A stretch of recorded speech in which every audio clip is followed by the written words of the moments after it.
Bienvenido a las noticias más importantes de Estados Unidos. El comportamiento desconcertante, quizás irresponsable del presidente de Estados Unidos, Donald Trump, se ha agudizado a raíz de la crisis sanitaria en curso, mientras que su gobierno ha activado un programa económico de emergencia apoyado por el Partido Demócrata y por la Reserva Federal, para contener en lo posible las dimensiones del descalabro. Las ocurrencias y contradicciones caracterizan el comportamiento presidencial, de forma que lo mismo propone un uso descabellado de desinfectantes a los enfermos del COVID-19, que jalea a los manifestantes contra el confinamiento que él mismo dispuso en su día para, acto seguido, afear al gobernador republicano de Georgia, haber autorizado la apertura de algunos negocios y la relajación de la cuarentena. Nadie sabe qué pasa por la cabeza de Trump, instalado en el confort de una economía boyante durante 3 años y que ahora se encuentra atrapado en una realidad perturbadora. Las peticiones de desempleo ya suman 26 millones. Al empezar el año, el paro era de solo 3%. El fracking prometía la autonomía energética, y Wall Street estaba poseído por la euforia de los inversores. Hoy es imposible calibrar cuál será el impacto real de la congelación de la economía y cuál será la reacción de la opinión pública, no solo en los estados que no votaron a Trump en el 2018, sino en algunos de aquellos que le dieron la victoria, pero en los que cunde el desconcierto y el temor al futuro a solo medio año de las elecciones presidenciales. Trump ha desaprovechado el silencio o la contención de los demócratas y singularmente de Joe Biden, candidato a la presidencia. No hay duda de que la suspensión de las primarias hasta que se atenúe la pandemia ha privado a Biden de tribunas con eco y sin adversarios después de la retirada de Bernie Sanders, y tampoco la hay de que sus ausencias favorecerían a Trump. Pero ¿acaso el derrotero de las opiniones presidenciales justifican silencios que son incluso más expresivos que las más aceradas críticas? En todo caso, la reacción de la comunidad científica y de los grandes medios ha cubierto con creces el mutismo de Biden, a pesar de lo cual Trump mantiene índices de popularidad estimables en medio de la tempestad.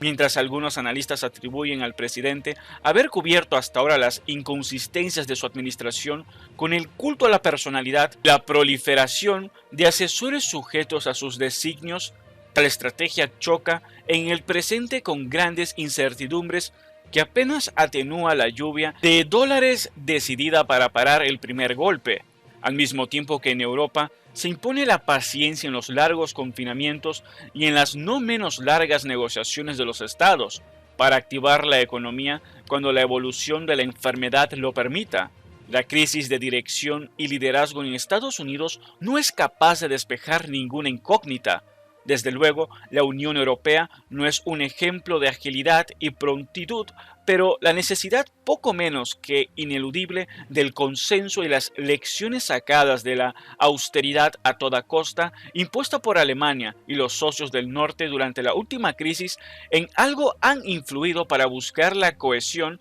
a pesar de todo. El plan concreto de reconstrucción de la economía europea es aún bastante impreciso, pero cabe intuir que quiere dejar a salvo la anatomía del estado del bienestar. En Estados Unidos, la debilidad histórica de la protección social tiende a agravarse, salvo una conversación keynesiana de la Casa Blanca forzada por las circunstancias. Aún así, resulta precipitado concluir que Europa se encuentra en mejores condiciones que Estados Unidos para afrontar el día siguiente a la victoria sobre el coronavirus, porque hay demasiados precedentes frustrantes, pero lo cierto es que nunca el líder de una superpotencia fue tan poco fiable como lo es Trump en una situación de crisis extrema. Entre otras noticias, los centros que reciben consultas por envenenamiento recibieron más de 100 llamadas relacionadas con la exposición a lejía, el desinfectante Lysol y otros productos de limpieza poco después de las declaraciones del presidente Donald Trump en las que sugirió que la inyección de esos productos en vena podría tratar el coronavirus. De acuerdo con datos provistos en Nueva York, por ejemplo, el departamento a cargo del área manejó por teléfono varios casos por exposición al Lysol, a la lejía y otros productos de limpieza del hogar. El Centro de Control de Envenenamientos no especificó qué tipo de exposición hubo en estos casos, si fue por contacto con la piel o ingeridos, pero sí informó que ninguno requirió de admisión a un hospital ni desembocó en ningún fallecimiento. Los datos del centro muestran un importante aumento con respecto a los que se manejaron en el mismo periodo, 18 horas en el 2019, en el que se atendieron apenas 2 casos relacionados con lejía y 3 relacionados con productos de limpieza del hogar. En tanto, el Departamento de Salud de Nueva York, por su parte, publicó este mensaje: bajo ninguna circunstancia, los desinfectantes o productos de limpieza deben ser usados para tratar de prevenir el COVID-19, aseguró en un tuit. Por otra parte, el estado de Maryland, de acuerdo a la información que ofreció la oficina del gobernador, envió una alerta de emergencia a la población después de recibir más de 100 llamadas sobre el consumo de desinfectantes como posibles tratamiento para el COVID-19. Los casos de este viernes se producen pese a la reacción en cadena de la comunidad científica a los comentarios del jueves de Trump, que ha dejado escuchar su voz de rechazo. Los fabricantes de desinfectantes usados en millones de hogares, sobre todo durante el azote de la pandemia, también han emitido comunicados asegurando que sus productos no deben ser consumidos. Red Kit Benckiser, la compañía británica que fabrica el desinfectante hogareño Lysol, se refirió en una declaración a recientes especulaciones y actividades en los medios sociales para negar que se pueda ingerir o inyectar.